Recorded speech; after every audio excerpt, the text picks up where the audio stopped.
الحمد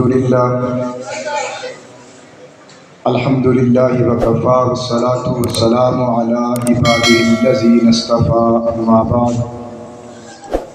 اعوذ باللہ من الشیطان الرجیم بسم اللہ الرحمن الرحیم اذا جاء نصر اللہ والفتح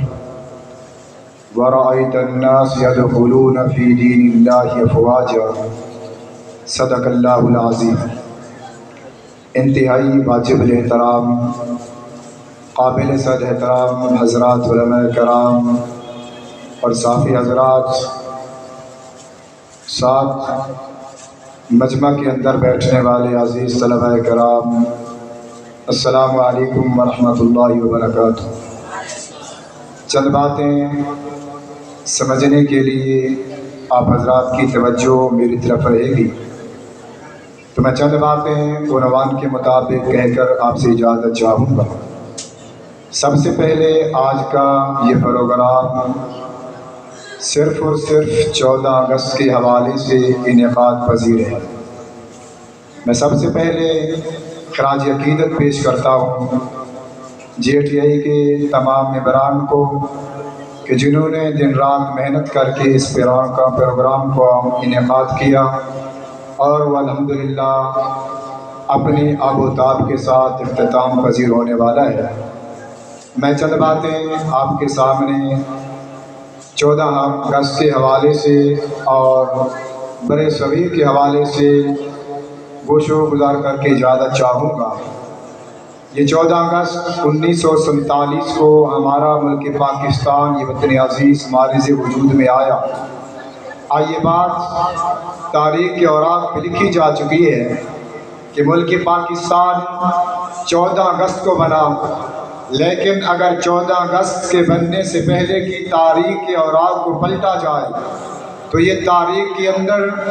یہ آج کی یہ 14 اگست کی خوشی جو منائی جاتی ہے، اور یہ خوشی بالفاظ دیگر ایک اللہ کی طرف سے نعمت ہے، اس نعمت کو اس انداز کے ساتھ ہم منا نہیں سکتے کہ اس کو ناچ گانے کی نظر کیا جائے۔ اس نعمت کے عظیم عظمہ پر فیض ہونے والی نعمت کے درجے کو ناچ گانے کے ساتھ، موسیقی کے ساتھ اور روشن خیال دعویٰ کرنے والے وہ لوگ جنہوں نے تربیت کے نام پر مدارس نہیں بلکہ سکول اور یونیورسٹی اور کالج کے اندر موسیقی کے نام پر اس آزادی کی جد و جہد کی کوشش کو ایک موسیقی کے نام پر اور ایک آزادی کے نام پر دے کر ناچ گانے کی نظر کرتے ہیں، ہم انہیں یہ لمحہ فکریہ اور دعوت فکر دینے لگے ہیں کہ 14 اگست 1947 کو جب یہ ملک پاکستان معرض وجود میں آتا ہے، اس سے پہلے ہمارے معصوم بچوں کو شہید کیا جاتا ہے، ہماری ماؤں اور بہنوں کو شرعام لنگے میدان میں الٹا کر کے شہید کیا جاتا ہے، ہمارے ان بزرگوں کو اور لے کر کے گھسیٹا جاتا ہے۔ لیکن یہ ملک پاکستان ایسے معرض وجود میں نہیں آیا، اس کے پیچھے ہمارے بچوں کی بھی قربانیاں نظر آتی ہیں، اس کے پیچھے ہماری مائیں بہنوں کی عزت کو بحال کیا گیا، اس کے پیچھے ہمارے اس بوڑھوں اور نوجوانوں عزت اور آبرو کے بلبوتے پہ جو عزت کا مقام بزرگ سمجھا جاتے تھے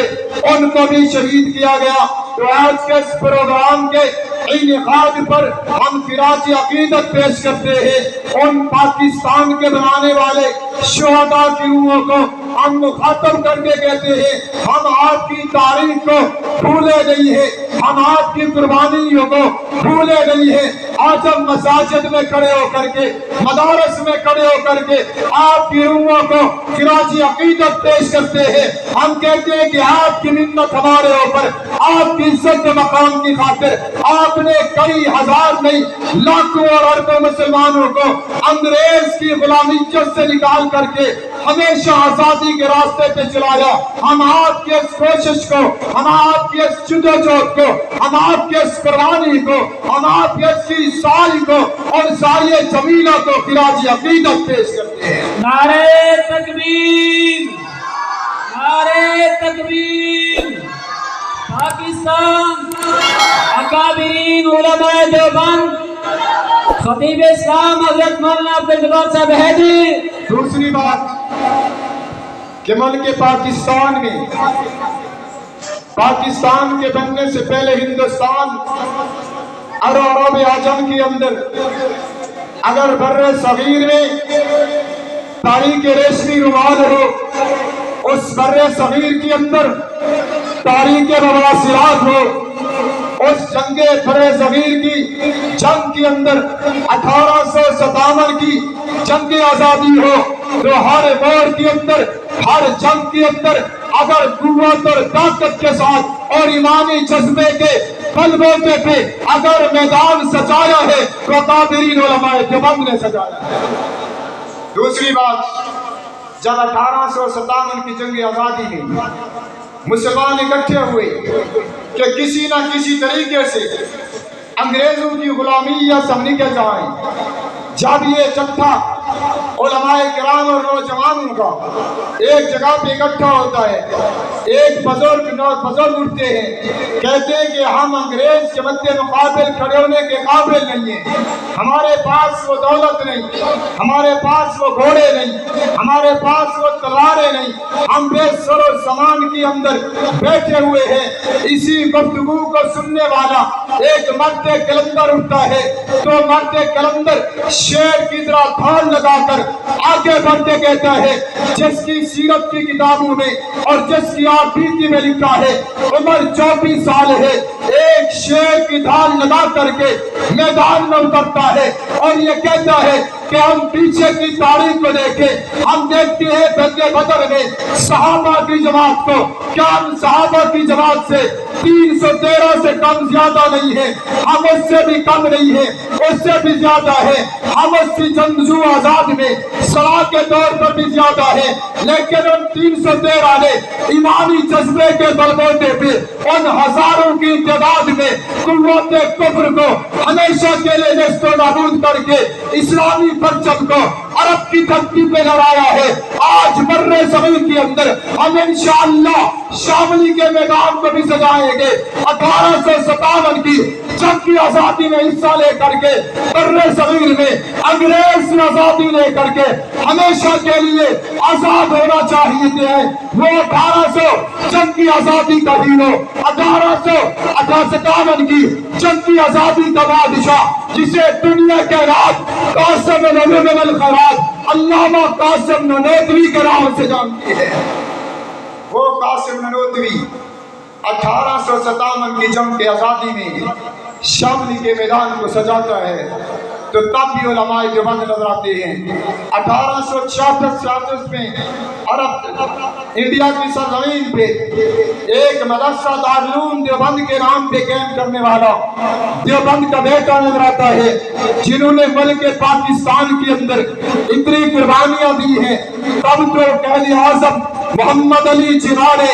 اس ملک پاکستان کے حصول کے بعد دنیا کے اندر نظر ڈالتے ہیں کہ سب سے پہلے اور زیادہ قوت اور طاقت میں جو ہمارا دست بازو بنی رہی وہ کون سی جماعت تھی، تو اس کے مطالعہ سے پتہ چلا، کردار سے پتہ چلا، گفتار و انداز سے پتہ چلا، میدان سجانے سے پتہ چلا کہ سب سے پہلے میرے ساتھ قوت اور طاقت کا بازو بننے والے علماء تھے۔ تو علماء کی اس قربانی کو سراہتے ہوئے قائد اعظم نے سب سے پہلے اس ملک پاکستان کے جھنڈے کو لہرانے کے لیے علماء دیوبند اور علماء کی سب کے اندر سب سے پہلے جس کو بلایا اس کا نام علامہ شبیر احمد عثمانی ہے، جس نے ملک پاکستان کے جھنڈے کو پہلے لہرایا تھا۔ تو پاکستان کے جھنڈے کو لہرانے والا پہلا انسان کون تھا؟ بولے آپ بھائی، علامہ شبیر احمد عثمانی۔ اور مشرقی پاکستان کے صوبے کی دارالحکومت کے اندر سب سے پہلے اس ملک پاکستان کے اس پرچم کو لہرانے والی شخصیت حضرت مولانا اشرف علی تھانوی رحمت اللہ علیہ کے بھانجے ظفر احمد عثمانی نے مشرقی پاکستان کے اندر اس وطن عزیز پاکستان کے پرچم کو لہرایا ہے، تو پاکستان کے بنانے میں سب سے اول کردار علماء دیوبند کا ہے۔ اس سے بھائی دوسری بات، گزشتہ چند ہی دنوں بعد حرمت قرآن کے حوالے سے عنوان دیا گیا۔ چند ہی دنوں پہلے سویڈن کے اندر 2 دفعہ اس کی پارلیمانی دارالخلافت حکومت کے سامنے ہمارے کتاب قرآن کریم کی بےحرمتی کی گئی۔ اگر ملک پاکستان میں اس کی جد و جہد کے لیے، حرمت قرآن کی عزت و ناموس کے لیے، مر مٹنے اور کٹنے کے لیے سب سے پہلے پوری دنیا کے اندر اگر نکلے ہیں تو مسلمان نکلے ہیں، اور ان مسلمانوں کو نکال کر کے روڈوں پہ آ کے اپنے بیان احتجاج کی صورت میں ریکارڈ کروا کے عالمی متحدہ پر اپنی بات پہنچوائی ہے تو علماء دیوبند نے پہنچوائی ہے۔ اور چند ہی دنوں پہلے، 1 ہفتہ بھی نہیں ہوا،